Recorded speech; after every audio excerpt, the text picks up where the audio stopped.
Hello friends, कैसा आप लोग? तो आज आपको बोर्ड पे प्रश्न दिख रहा होगा। हम उसी प्रश्न को आज हल करेंगे। और बहुत दुख की बात है कि हम लोग बहुत दिन के बाद आज क्लास शुरू किए हैं। तो आज कुछ टेक्निकल इशू हो गई थी, तो आज से हमारा क्लास जो है डेली बेस कंटिन्यू चलेगी। और इसी तरह हम लोग हर एक दिन एक एक कदम आगे बढ़ते चलेंगे। तो आज हमारा क्वेश्चन है HCF 306 और 657 बराबर 9 दिया है, तो हमें उसी का एलसीएम ज्ञात करना है। तो हम लोग ध्यान से सीखेंगे ये प्रश्न किस प्रकार बनेंगे। और इस बार बोर्ड की परीक्षा में ये प्रश्न आने की संभावना ज़्यादा है, तो इसे अच्छी तरह से देखेंगे और सीखेंगे। तो देखेंगे यहाँ पर हमें दिया है 306 और 657।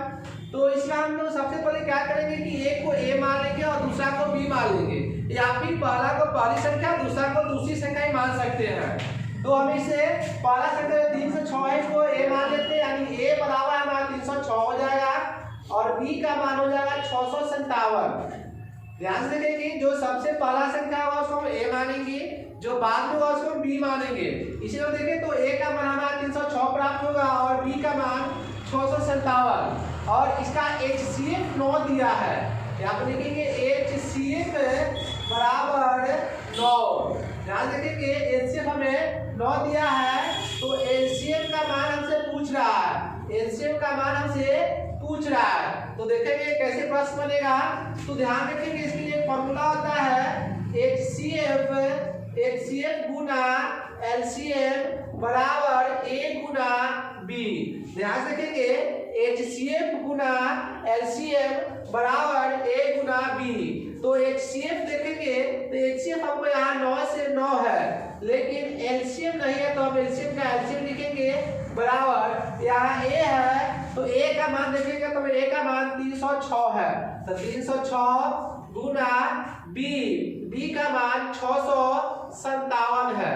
उसके बाद जैसे कि आपको पता होगा कि अगर दोनों अंक सामने सामने हो और बीच बराबर का चिन्ह हो तो सामने सामने अंक जो है कट जाती है। तो हम लोग 9 से 306 को काटेंगे, 9 से 306 को काटेंगे तो हमारा आ जाएगा 9 तिया 27, बचेगा 3 बच चुका 36, यानी इधर बच गया LCM बराबर 34 गुना 657। तो LCM बराबर ही दोनों को गुना कर देंगे, तो गुना करने पर हमारा आएगा, गुना करके चेक कर लेते हैं क्या आएगा। तो गुना करने पर 22,338 आएगा। गुना करने पर 22,338 आएगा और यही हमारा एलसीएम हुआ।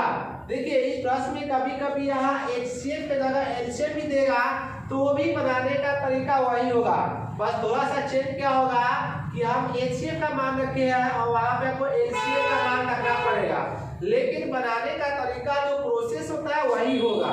और इसी तरह ये जो प्रश्न है हमारा क्लियर हुआ। अगर कोई आपको कुछ समझ में नहीं आ रही है तो अपने सवाल को हमारे कमेंट बॉक्स में कमेंट करेंगे, ताकि हम आपकी परेशानी को जान सके, समझ सके और उसका समाधान कर सके।